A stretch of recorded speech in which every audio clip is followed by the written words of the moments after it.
Battle through the heavens के Nobel video में आपका स्वागत है। पिछले एपिसोड में हमने देखा था शोयन लिटिल फेरी डॉक्टर के साथ sky poison dragon scorpion beast के अड्डे पे पहुंच गया था। वहां पर पहुंचते ही वो स्कॉर्पियन बीस्ट फेरी डॉक्टर को दोबारा अपने पास देखकर बहुत ही ज्यादा खुश हो जाता है। पर फिर फेरी डॉक्टर कहती है कि मुझे तुम्हारा मैजिक कोर चाहिए और यहाँ से बात बिगड़ जाती है। वो शोयन पर अटैक कर देता है। अब आगे तो दोस्तों एपिसोड स्टार्ट होती है। जैसे ही शोयन पर वो अटैक करता है, शोयन तियानहाओ जुनजी और अर्थ डीमन पपेट को बुला लेता है। तियानहाओ जुनजी भी अपने साथ अर्थ डीमन पपेट को देखकर कॉन्फिडेंस में आ जाते हैं और वो इस स्कॉर्पियन बीस्ट को मारने के लिए तैयार हो जाते हैं। पर तभी उन लोगों को पता चलता है कि वो तो स्कॉर्पियन ड्रैगन ट्राइब का मेंबर है। शोयन ये बात जानकर शॉक्ड हो जाता है क्योंकि उसने इस मैजिक बीस्ट ट्राइब के बारे में सुन रखा है। ये मैजिक ट्राइब सेंट्रल प्लेन के one of the top magical beast tribe में से एक है और कहा जाता है कि इस ट्राइब के मेंबर में बहुत ज्यादा खतरनाक पावर्स होती है। वो लोग बहुत ज्यादा ताकतवर होते हैं। ऐसा इसीलिए क्योंकि वो लोग एक बहुत ही ancient legendary tribe void ancient dragon tribe से बिलोंग करते हैं। पर अब शोयन जो कंडीशन में पहुंच चुका है उसके बाद शोयन पीछे भी नहीं हट सकता है। इसीलिए इससे पहले की बाजी उनके हाथों से निकल जाए वो तियानहाओ जुनजी से कहता है, सीनियर प्लीज इसके ऊपर अटैक करें। अब शोयन की बात को सुनकर तियानहाओ जुनजी रेडी हो जाते हैं तो उसको देखकर ये स्कॉर्पियन बीस्ट हंसने लगता है। कहता है, चलो ये भी ठीक है, मैं देख सकता हूँ कि तुम लोग सब अपनी मौत को ढूंढते हुए मेरे पास आए हो, तो मैं यहाँ का किंग तुम कीड़ों मकोड़ों को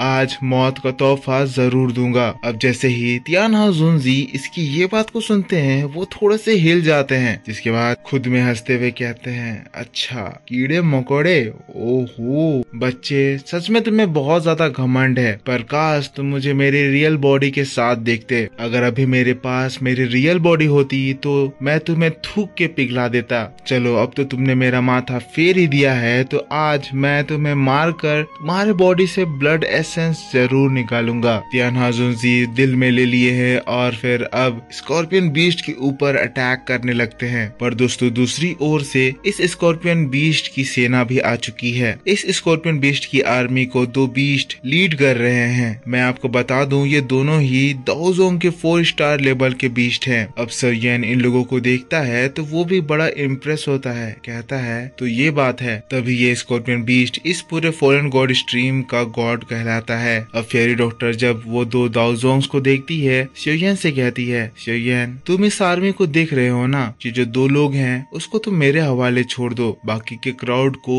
तुम ब्लॉक करो। ये बात सुनते ही शोयन थोड़ा सा हेजिटेट करते हुए कहता है, पर क्या ये सही रहेगा? जैसा कि शोयन देख रहा है कि ये लोग दाओजोंग के 4 स्टार लेवल पर हैं तो वो थोड़ा सा फेरी डॉक्टर के लिए चिंता कर रहा है। फेरी डॉक्टर ये समझते हुए शोयन को एक्सप्लेन करती है कि देखो ये दोनों बस 4 स्टार दाओजोंग लेवल पर ही पहुंचे हैं और जैसा कि मेरी इंजरीज अब कम्प्लीटली हील हो चुकी है तो अभी की मेरी स्ट्रेंथ से इन लोगों को हराना मेरे लिए ज्यादा डिफिकल्ट नहीं होगा। लिटिल फेरी डॉक्टर एक स्माइल के साथ शोयन को ये सारी बातें बताती है। फिर कहती है, देखो ना उनके पीछे और भी कितनी बड़ी सेना है, तुम्हें उन लोगों को रोकना है। अगर तुम इसको सीरियसली नहीं लिए तो ये लोग तुम्हें भी उड़ा सकते हैं। लिटिल फेरी डॉक्टर की बात को सुनकर शोयन थोड़ा सा हंसते हुए कहता है, ये लोग ये इन गंदे बीस्ट का छोटा सा ग्रुप ये मेरा क्या बिगाड़ सकते हैं। लेकिन तभी उनमें से एक दाओजोंग बीस्ट कहता है, बेवकूफ नादान लड़के, तुम्हारी इतनी हिम्मत कि तुम हमारे लीडर की टेरिटरी में आकर इस तरह की मुसीबत क्रिएट करो। आज हम लोग तुम्हें मौत का स्वाद चखाएंगे। वो दोनों दाओजोंग्स आगे बढ़ते हैं। इन दाओजोंग्स का अपीयरेंस में आपको एक्सप्लेन करूँ तो उनमें से एक दाओजोंग बहुत ही ज्यादा मोटा जिसके चलने से पूरा ग्राउंड हिल जा रहा है, वही दूसरा बहुत ही ज्यादा पतला, ऐसा जैसे एक पतली सी डंडी जिसको फूंक मारो तो उड़ जाए। दोनों ही बीस्ट जिसके बाद तुरंत ही इन लोगों के ऊपर चार्ज करते हैं। वो जो मोटा बीस्ट है वो अपनी पावर को यूज करता है और हवा में एक बहुत ही बड़ा सा हैमर क्रिएट हो जाता है। हैमर से वो फेरी डॉक्टर और शोयन के बीच में अटैक करता है। वो दोनों ही इस अटैक से आराम से बच जाते हैं, पर अटैक इतना ज्यादा स्ट्रॉन्ग था कि एक लो सोनिक बूम क्रिएट होता है। ग्राउंड में एक बहुत ही बड़ा सा गड्ढा क्रिएट हो जाता है। जो पतला बीस्ट था वो उसके बाद अपने लीडर की ओर देखता है जो कि 2 दाओजोंग से फाइट कर रहे हैं। अब यहाँ पर आसमान में 3 दाओजोंग्स लड़ रहे हैं तो बहुत ही भयंकर तबाही हो रही है, जिसकी एनर्जी से यहाँ पर ये लोग भी अफेक्ट हो जा रहे हैं। अब ऐसे बैटल को देखकर उनमें से कुछ बीस्ट बात कर रहे हैं कि आखिर ये लोग आए कहाँ से हैं। हमारे लीडर से जो दो लोग फाइट कर रहे हैं वो लोग ऑर्डिनरी लोग नहीं लग रहे हैं। जिसके बाद पीछे से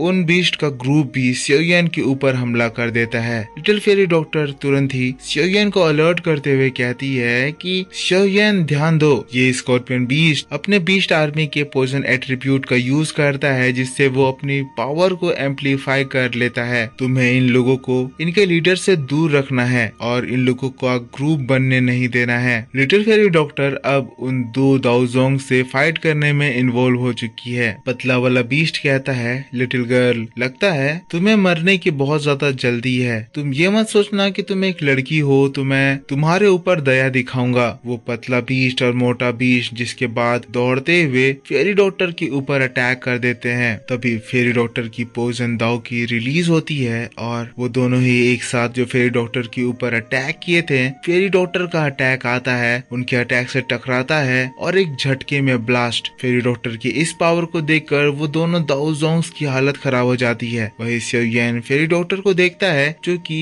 इस अटैक को करने के बाद बिल्कुल ही रिलैक्स थी। शियोयन को समझ में आता है कि फेरी डॉक्टर इन लोगों को बहुत ही इजीली निपटा लेगी। अब ये लोग एक दूसरे के ऊपर अटैक करे जा रहे हैं। फेरी डॉक्टर उन दाओजोंग्स के अटैक को डिस्ट्रॉय कर दे रही है, पर जैसे ही फेरी डॉक्टर अटैक कर रही है इन दोनों की हिम्मत नहीं हो रही है कि ये फेरी डॉक्टर के अटैक को ब्लॉक करे। डर के मारे ये लोग इसको डॉज करते हुए भागे जा रहे हैं। तब इधर शियोयन अपनी आंखों को बंद करता है और इसकी आंखों को बंद करते ही उसकी हेवनली फ्लेम उसके हाथों में आ जाती है। अपने इस strange flame glaze lotus flame से वो फॉलन हार्ट फ्लेम को अलग कर लेता है। अलग करते ही फॉलन हार्ट फ्लेम से बीस्ट की वो बड़ी सी सेना के ऊपर वो अटैक करता है। अचानक से भीड़ में हलचल बढ़ जाती है, सभी लोग दर्द से चिल्लाने लगते हैं। पता चलता है एक इनविजिबल फ्लेम उन लोगों को बहुत ही तेजी से जला रहा है। कुछ ही मिनट बीते थे कि हम देखते हैं हवा में काफी ज्यादा अमाउंट में व्हाइट स्मोक क्रिएट हो जाता है। पता चलता है कि जिन लोगों के ऊपर शियोयन का फॉलन हार्ट फ्लेम पड़ा था वो लोग जल के राख हो गए हैं और हवा में बनने वाला स्मोक उन्हीं की डेड बॉडी का स्मोक है। अब दोस्तों इन बीस्ट के ग्रुप में कुछ ऐसे बीस्ट भी हैं जो कि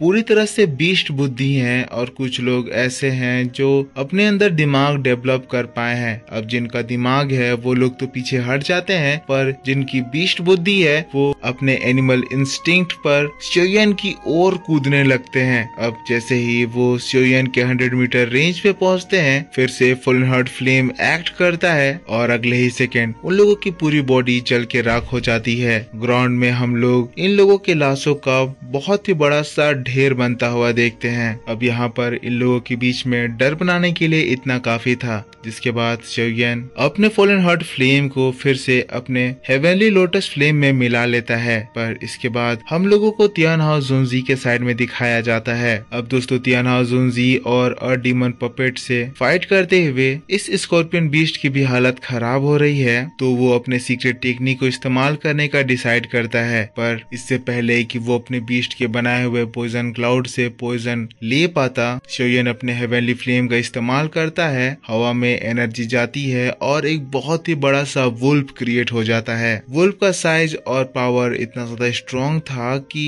नीचे में ये जो बीस्ट हैं वो तो इसको डर कर ही घबरा जाते हैं। वुल्फ बीस्ट की गर्मी से वो पॉइजन क्लाउड तुरंत ही बिखर जाता है। पर ये देखकर वो स्कॉर्पियन बीस्ट गुस्सा ही रहा था, तभी तियानहाओ जुनजी का एक जोरदार पंच आता है। पंच इतना ज्यादा स्ट्रॉन्ग था कि स्कॉर्पियन बीस्ट के मुंह से जोरदार खून की उल्टी होती है, पर ये अपने इस खून का भी यूटिलाइज कर लेता है। मतलब कि खून से तुरंत ही कुछ एरोज बन जाते हैं जो कि डीमन पपेट की ओर स्ट्राइक करते हैं। इसी बात के साथ बैटल टू द हेवंस का ये नोवेल एक्सप्लेनेशन इसी जगह पर खत्म हो जाता है। तो दोस्तों आई होप आपको ये वीडियो जरूर पसंद आया होगा। अगर पसंद आया है तो इसके ऊपर एक लाइक कर देना। अगला नोवेल वीडियो आपके लिए आज शाम 6 बजे आएगा, पर उसको देखने के लिए आपको इस वीडियो पे सपोर्ट दिखाना है। आगे की नोवेल वीडियो में मैं बताऊंगा कि ये लोग स्कॉर्पियन बीस्ट के अंदर से कैसे वो एसेंस निकालेंगे।